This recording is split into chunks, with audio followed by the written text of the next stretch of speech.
Bismillahirrahmanirrahim. Assalamualaikum warahmatullahi wabarakatuh.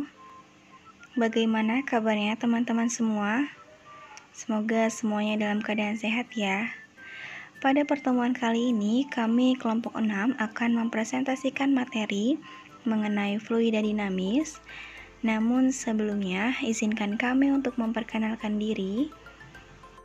Perkenalkan, nama saya Anissa Puspita Dewi dengan NIM 11920500019 akan menjelaskan materi tentang hukum Bernoulli.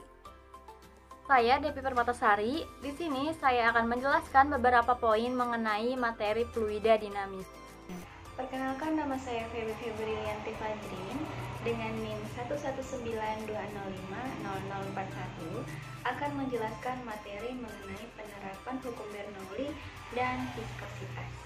Langsung saja kita simak video berikut ini. Yaitu yang pertama, debit, yang kedua, persamaan kontinuitas, dan yang ketiga yaitu bejana dengan lubang aliran. Sebelum masuk poin pertama, kita ketahui dulu apa itu fluida dinamis. Fluida dinamis adalah fluida yang bisa berupa zat cair ataupun gas yang bergerak memiliki kecepatan yang konstan terhadap waktu, tidak mengalami perubahan volume, tidak kental dan tidak turbulen, atau tidak mengalami putar-putaran. Terdapat ciri-ciri dari fluida dinamis, yaitu yang pertama, fluida dianggap tidak kompatibel. Artinya, jika diberi tekanan maka volumenya tidak berubah. Yang kedua yaitu, fluida dianggap bergerak tanpa gesekan.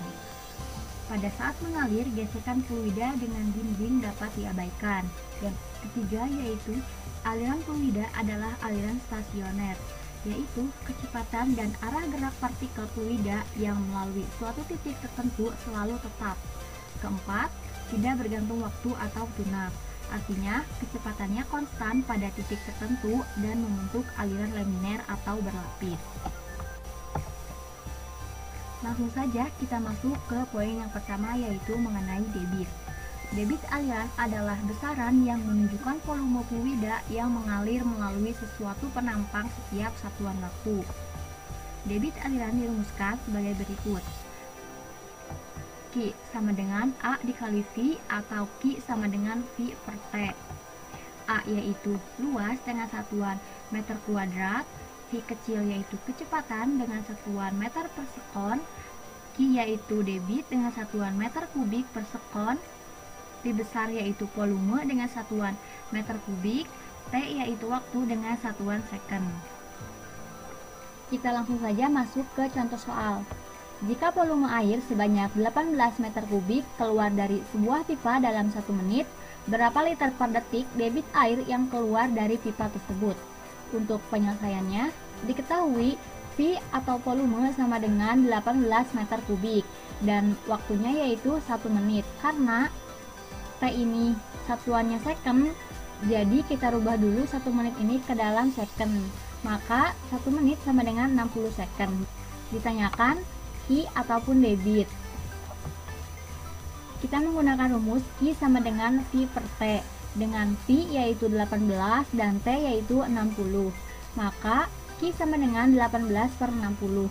Q sama dengan 0,3 meter kubik per sekon. Jadi debit air yang keluar dari pipa adalah 0,3 meter kubik per sekon.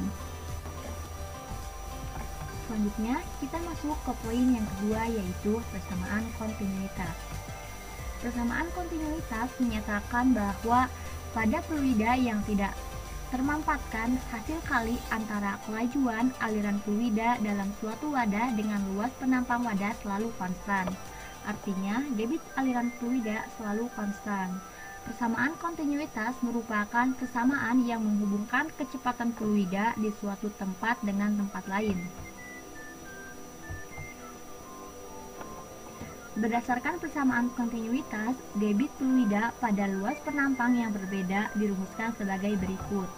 Q1 sama dengan Q2, dengan Q1 yaitu A1 dikali P1 sama dengan Q2 yaitu A2 dikali P2. Q1 yaitu debit ketika masuk dengan satuan meter pangkat 3 per sekon, Q2 yaitu debit ketika keluar dengan satuan meter pangkat 3 per sekon, A1 yaitu luas penampang 1 dengan satuan meter pangkat 2, A2 yaitu luas penampang 2 dengan satuan meter pangkat 2, P1 yaitu kecepatan fluida ketika masuk dengan satuan meter per sekon, P2 yaitu kecepatan fluida ketika keluar dengan satuan meter per sekon. Selanjutnya kita masuk ke contoh soal. Suatu zat cair dialirkan melalui pipa seperti tampak pada gambar berikut. Jika luas penampang A1 yaitu 8 meter pangkat 2, A2 yaitu 2 meter pangkat 2, dan laju cat cair P2 yaitu 2 meter per sekon, maka besar P1 adalah, untuk penyelesaiannya, diketahui A1 sama dengan 8 meter pangkat 2, A2 yaitu 2 meter pangkat 2, dan P2 yaitu 2 meter per sekon. Ditanya yaitu P1 atau kecepatan fluida ketika masuk.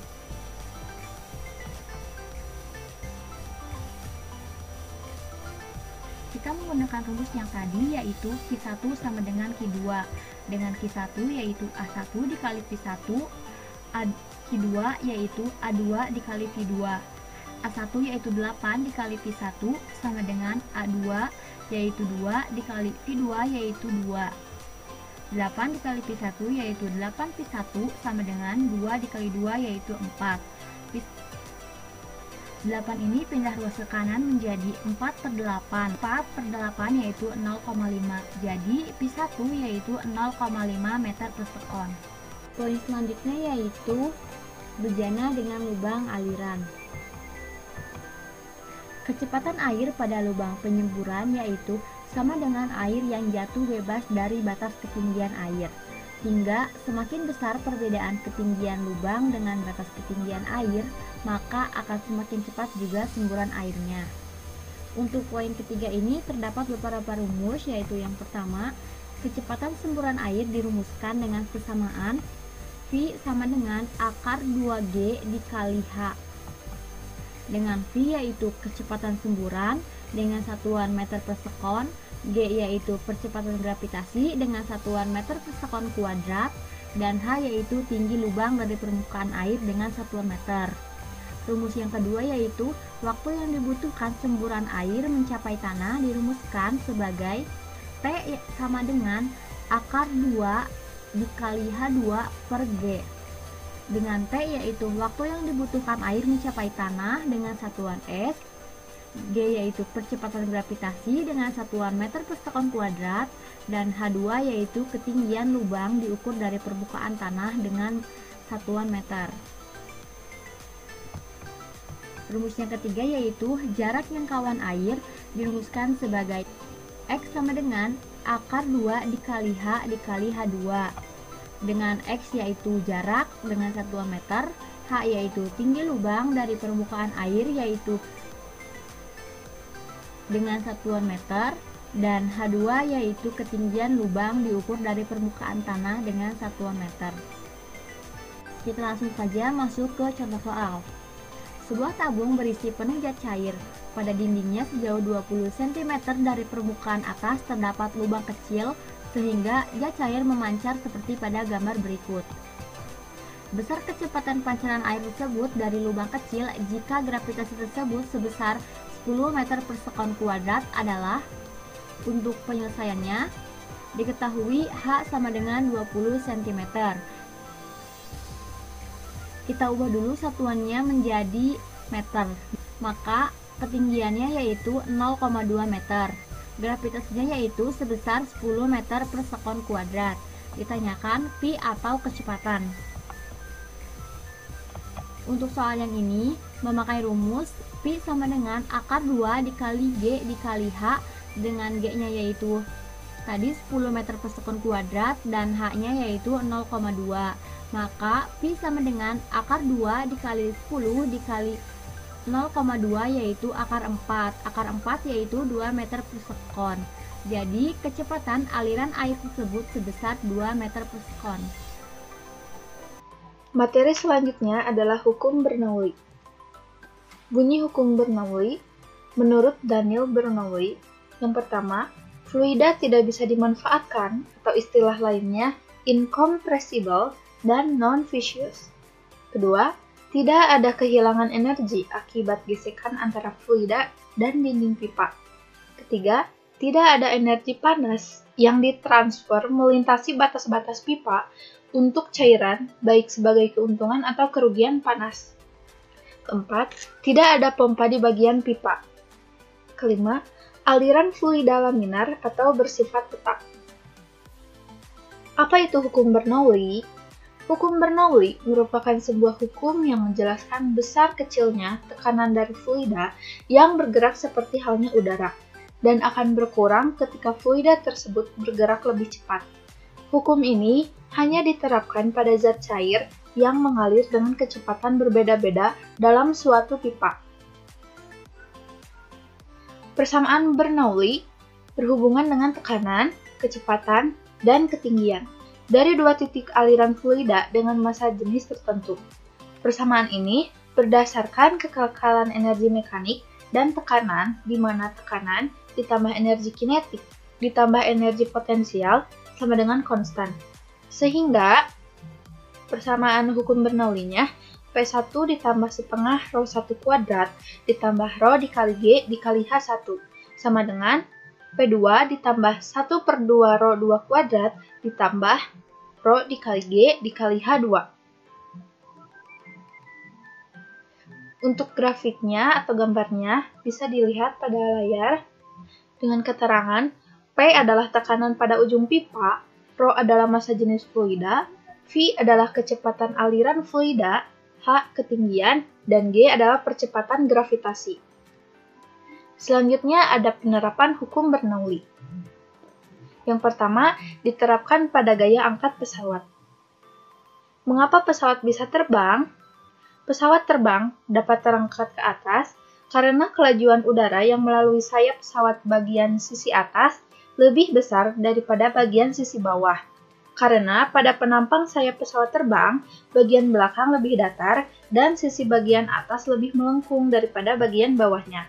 Maka, aliran udara bagian atas akan lebih rapat dibanding bagian bawahnya. Artinya, kecepatan aliran udara pada bagian sisi atas lebih besar daripada sisi bagian bawah sayap. Sehingga, tekanan bagian atas lebih kecil daripada tekanan bagian bawah. Perbedaan tekanan inilah yang akan menentukan gaya angkat pesawat. Pesawat terbang juga dapat terangkat ke atas jika gaya angkat lebih besar daripada gaya berat pesawat. Jadi, suatu pesawat dapat terbang atau tidak tergantung dari berat pesawat, kelajuan pesawat, dan ukuran sayapnya. Makin besar kecepatan pesawat, makin besar kecepatan udara, sehingga gaya angkat sayap pesawat makin besar. Supaya pesawat dapat terangkat, gaya angkat harus lebih besar daripada berat pesawat. Perbedaan tekanan pada kedua sisi sayap pesawat ini menyebabkan gaya angkat sebesar dengan persamaannya P2 dikurangi P1 sama dengan setengah dikali rho dikali V1 kuadrat dikurangi V2 kuadrat. Kemudian F2 dikurangi F1 dibagi A sama dengan setengah dikali rho dikali V1 kuadrat dikurangi V2 kuadrat. Dan F2 dikurangi F1 sama dengan setengah dikali rho dikali A dikali V1 kuadrat dikurangi V2 kuadrat. P2 adalah tekanan udara bagian bawah pesawat, P1 tekanan udara pada bagian atas pesawat, V2 kelajuan aliran udara pada bagian bawah pesawat, V1 kelajuan aliran udara pada bagian atas pesawat, F2 gaya pada pesawat ke arah atas, F1 gaya pada pesawat ke arah bawah, rho adalah massa jenis udara, dan A adalah luas penampang pesawat.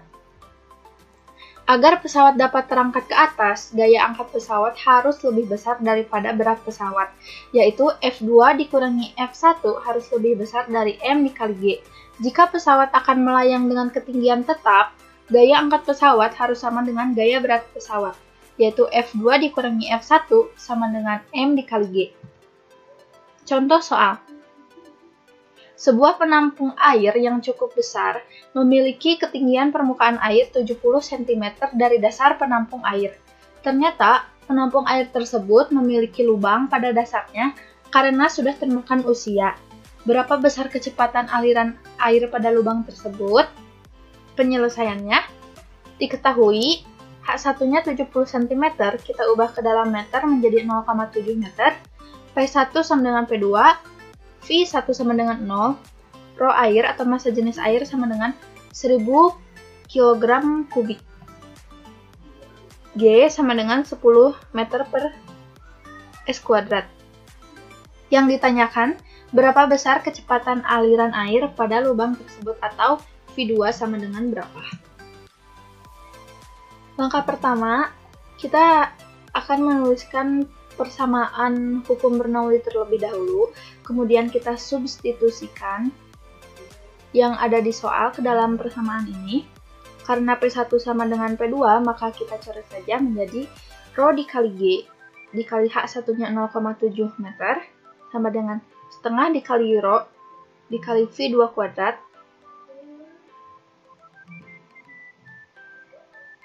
Rho dikali G sama dengan 10 dikali 0,7 meter sama dengan setengah dikali V2 kuadrat. Maka V2 sama dengan akar dari 2 dikali 10 dikali 0,7 sama dengan 3,74 meter per. Contoh yang kedua, sebuah pesawat dilengkapi dengan 2 buah sayap, masing-masing seluas 40 meter kuadrat. Jika kelajuan aliran udara di atas sayap atau V1 adalah 250 meter per second dan kelajuan udara di bawah sayap adalah 200 meter per second, tentukan gaya angkat pada pesawat tersebut. Anggaplah kerapatan udara adalah 1,2 kg per meter kubik.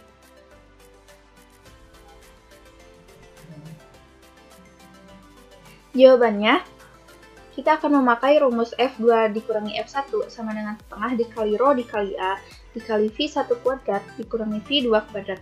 Untuk A-nya itu sendiri adalah 40 dikali 2 yaitu 80.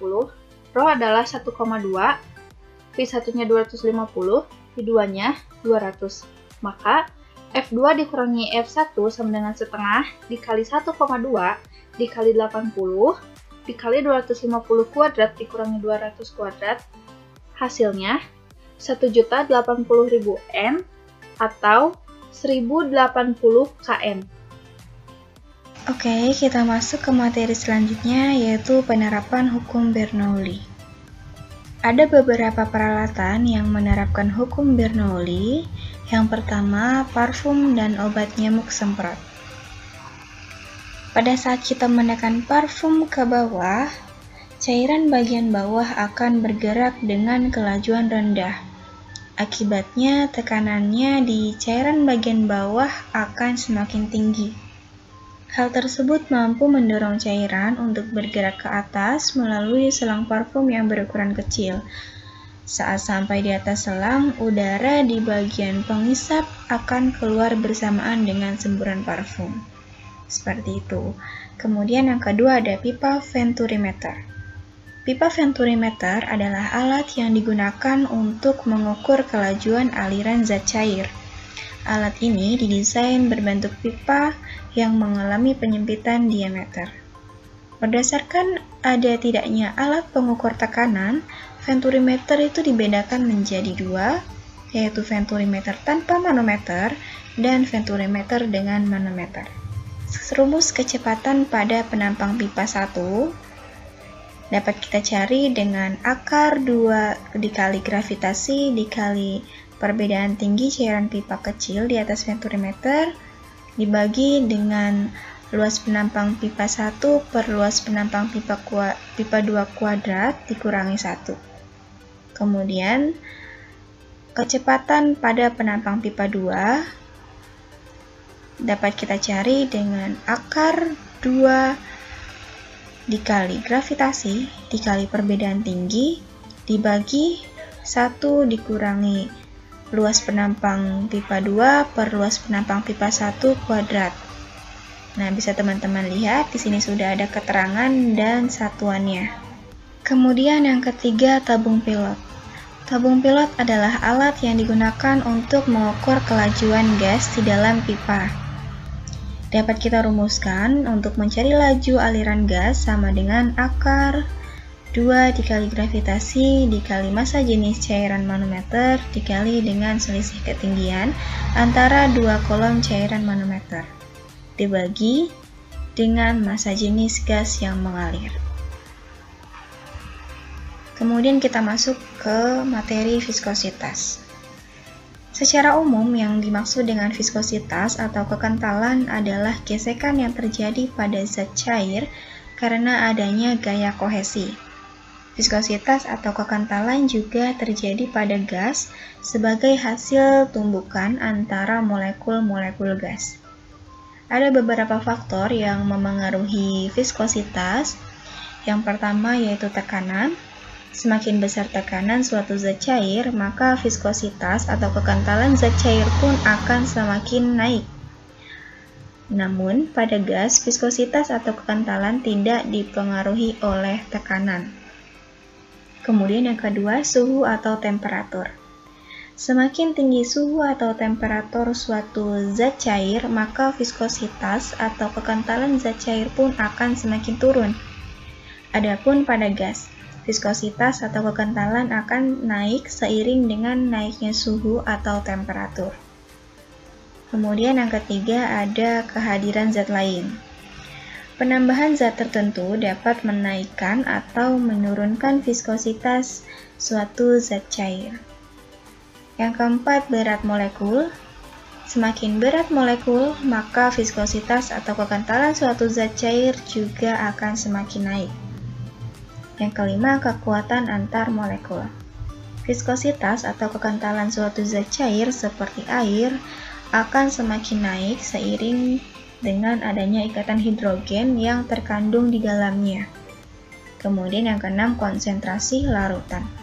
Semakin tinggi konsentrasi suatu larutan, maka akan semakin tinggi pula viskositas atau kekentalan larutan tersebut. Kemudian rumus viskositas, apabila pada fluida yang memiliki viskositas eta ada sebuah benda yang bergerak dengan kelajuan v, maka benda tersebut akan mengalami gaya gesekan fluida yang disebut dengan gaya Stokes yang secara matematis dirumuskan Fs atau gaya gesekan Stokes sama dengan konstanta dikali koefisien viskositas fluida dikali dengan kelajuan benda. Jika benda yang bergerak dalam fluida tersebut berbentuk bola, maka persamaannya menjadi gaya gesek Stokes sama dengan 6 dikali pi dikali koefisien viskositas fluida dikali jari-jari bola dikali dengan kelajuan relatif bola terhadap fluida. Persamaan tersebut dikenal juga dengan hukum Stokes yang dikemukakan oleh Sir George Stokes pada tahun 1845 berdasarkan perhitungan laboratorium. Jika sebuah benda dijatuhkan bebas dalam fluida kental, kecepatannya akan semakin membesar hingga mencapai kecepatan maksimum yang konstan yang disebut dengan kecepatan terminal. Secara matematis, kecepatan terminal benda adalah Vt atau kecepatan terminal benda sama dengan gravitasi dikali dengan volume benda dibagi 6pi dikali koefisien viskositas dikali jari-jari dikali dengan ρb yaitu massa jenis benda dikurangi massa jenis fluida.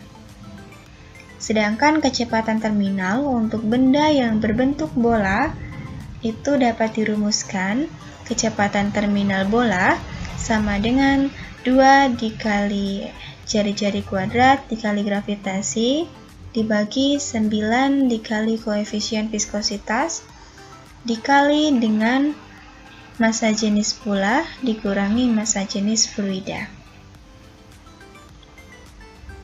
Adapun viskositasnya adalah koefisien viskositas dapat kita cari dengan rumus 2 dikali R kuadrat yaitu jari-jari kuadrat dikali dengan gravitasi dibagi 9 dikali kecepatan terminal benda dikali massa jenis benda dikurangi massa jenis fluida. Selanjutnya, jenis-jenis viskositas itu dibagi menjadi dua, yaitu viskositas pada zat cair dan viskositas pada gas. Untuk viskositas pada zat cair memiliki ciri-ciri yang pertama disebabkan oleh adanya gaya kohesi dengan jarak yang dekat. Yang dimaksud dengan gaya kohesi adalah gaya tarik-menarik antar molekul-molekul sejenis. Kemudian yang kedua dipengaruhi oleh suhu. Dalam arti, semakin tinggi suhu, maka akan semakin turun viskositas atau kekentalannya. Yang ketiga dipengaruhi oleh tekanan. Dalam arti, semakin tinggi tekanan, maka viskositas akan semakin naik. Kemudian yang keempat, viskositas pada zat cair sangat tergantung pada seberapa cepat molekul-molekul yang ada di dalamnya bergerak. Untuk viskositas pada gas memiliki ciri-ciri yang pertama, viskositas pada gas disebabkan oleh terjadinya tumbukan antar molekul. Yang kedua, dipengaruhi oleh suhu. Dalam arti, semakin tinggi suhu, maka akan semakin besar pula viskositas atau kekentalannya. Yang ketiga, tidak dipengaruhi oleh tekanan. Yang keempat, viskositas pada gas sangat tergantung pada seberapa cepat molekul-molekul yang ada di dalamnya bergerak.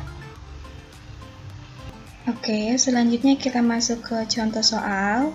Contoh soal yang pertama, sebuah bola besi yang berjari-jari 0,2 cm